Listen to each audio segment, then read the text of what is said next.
Hello students, welcome to competitive exam library.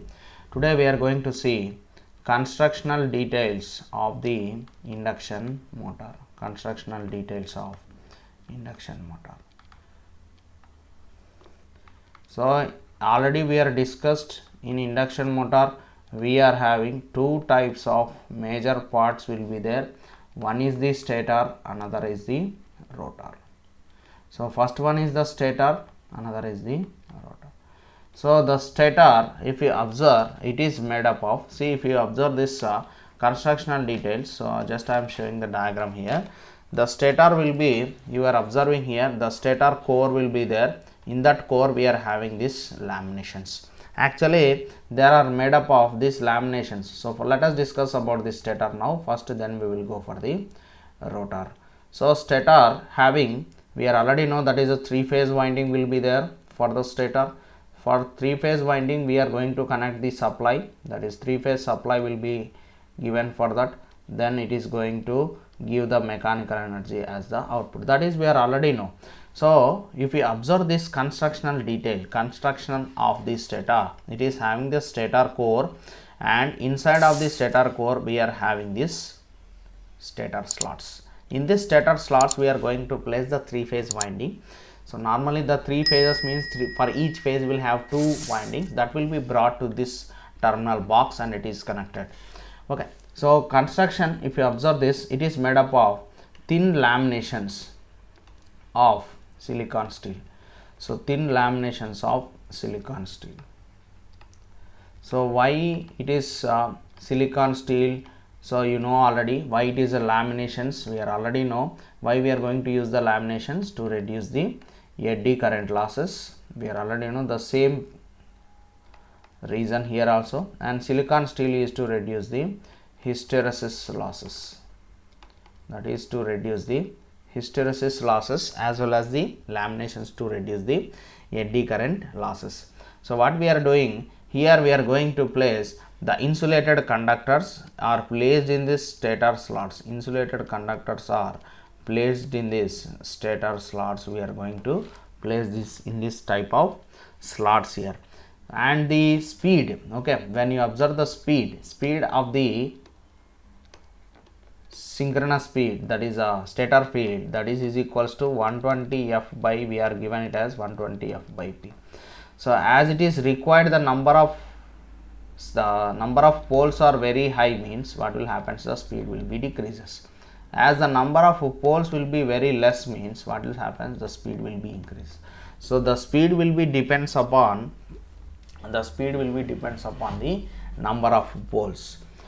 And important point about that is, so this stator winding either connected, this stator winding is either connected in either star connection or delta connection. Okay, they are placed in the stator slots, okay, to form a three-phase.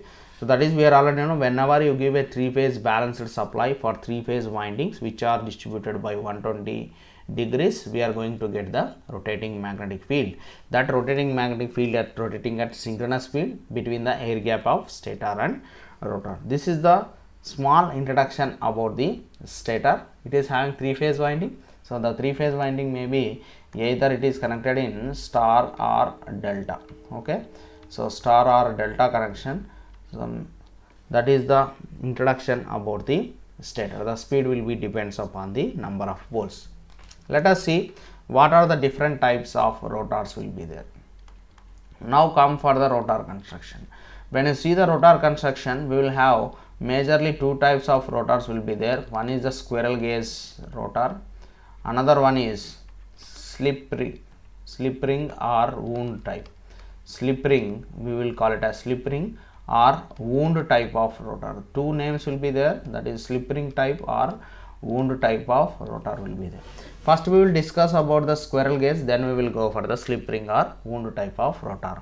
So here I am going to show the slip ring squirrel gauge induction motor. So in this squirrel gauge induction motor, we are having the rotor slots. Okay, so it is a laminated core. Okay, it is also a laminated core of cylindrical structure here.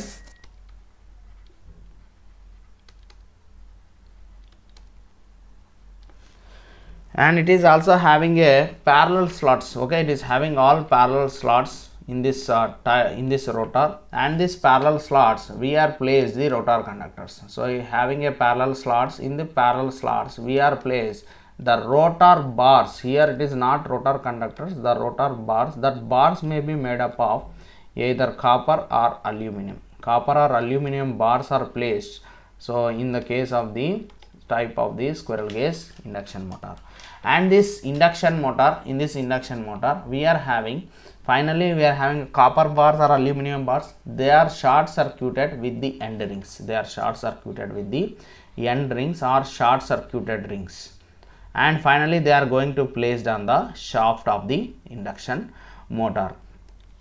So this entire construction, if you observe this entire construction, it is looking like a cage. That's why the name it is given as the squirrel cage induction motor. It is looking like a cage. That's why the name is given as squirrel cage induction type of rotor. So even though there is an air gap will be there between, there is no connection, actually no physical connection will be there between the stator and the rotor. Even though there is no physical connection, there will be EMF will be induced due to electromagnetic induction. Okay, that is the, we are already know, due to electromagnetic induction the EMF will be induced in the rotor conductors. Most of this type rotor, that is most of the rotors are squirrel cage, that is 3-phase induction motor. Most of the rotors are squirrel cage induction motor only, because of its robust and simple construction, very robust and simple construction. That's why we are going to use this type of the rotors are very popular in 3-phase induction motor. And one more disadvantage is it is having low starting torque. The low starting torque it is having, because as the starting torque is proportional to resistance. As the resistance you cannot add, once the machine is designed or once the rotor is designed, you cannot insert any extra resistor in the rotor bars. That's why this is used for only for low starting torque. It cannot be used for high starting purpose. That is the main disadvantage it is having the squirrel cage induction type of rotor. And if you observe the rotor bars, they are skewed. Actually they are skewed. That means it is not exactly, it is not placed parallelly, it is skewed somewhat, so that you can having the low sound, that is a magnetic hum. We are calling it as in technically, that is magnetic hum. Next we are having a smooth torque, so that we are going to reduce the smooth torque, that is the locking system of the induction motor is going to reduce because of this skewing of the rotor bars or conductors, whatever it may be. Next we will see what is the another type. Another type is wound type or slip ring. So wound type of rotor or slip rings. Why the name it is given as slip ring type of rotor? Because we are going to use here slip rings also. That's why the name is given as the wound type of rotor or slip rings. Now you see here wound type of rotor, if you observe, in this also one difference you can observe. Here also rotor windings will be there. So here we have the rotor winding similar to stator winding. As the stator is having the winding, here also rotor is also having the windings. This rotor windings normally it is connected in star connection. Normally we are going to connect this rotor windings in star connection. So as it is uniformly, and it is also uniformly distributed in the slots, uniformly distributed in the rotor slots, uniformly distributed in rotor slots here. So this open ends, okay. So we are, if you observe here, this is the open ends of this rotor is connected to the slip rings. Here you can see the slip rings here, and this open end of the rotor winding is connected to the slip rings. Then finally that slip rings are connected to some external resistance. All these are all placed on the one shaft, okay. So this rotor, once again I am explaining, this rotor conductors are taken out and connected to the slip rings, and these slip rings are placed on the rotor shaft, and these slip rings are connected to the some external starting resistance, okay, external starting resistance. So at starting only we are going to connect. At starting the resistance is going to connect. At starting resistance is high. Resistance is high. So that what will happen, as the resistance is high, so what is happening here, the starting torque will be improved in case of the wound type or the slip ring type of the induction motor. So this is this speed, okay, this resistances will be whenever the speed of the induction motor is attained, it's a synchronous speed or normal speed, that is a rated speed, then we are going to cut off this starting resistance, okay, cut off this starting resistance by using the different starter. That we will see what is the starters also. That is the difference between the squirrel cage induction motor and slip ring induction motor. Uniformly distributed, starting resistance will be high because you can add external resistance here, that is a major advantage, and finally they are placed on the slip rings, and slip rings ends are connected to the external starting resistance. Next we are going to see what is the free slip. We are already given the slip will be slip speed. Instead of slip, first we will take the slip speed. Slip speed will be defined as ns minus n. If you take that as with respect to the percentage of synchronous speed, ns minus n divided by ns is called as the slip. If you want to express in terms of percentage, we are going to multiply with ns minus n divided by ns into 100. So at starting we can observe, at starting what is the slip. At starting, here it is, at starting condition the speed of the rotor will be 0. Because of that what will happen, the slip value will become 1 here. Slip value will become 1 at the starting conditions. At the starting condition, because the 1 instead of 1, or we can say it as or 100% also we can say. That is the slip at the starting condition. Whenever the motor is going to start, the speed will be 0. So that means the slip will be 100%.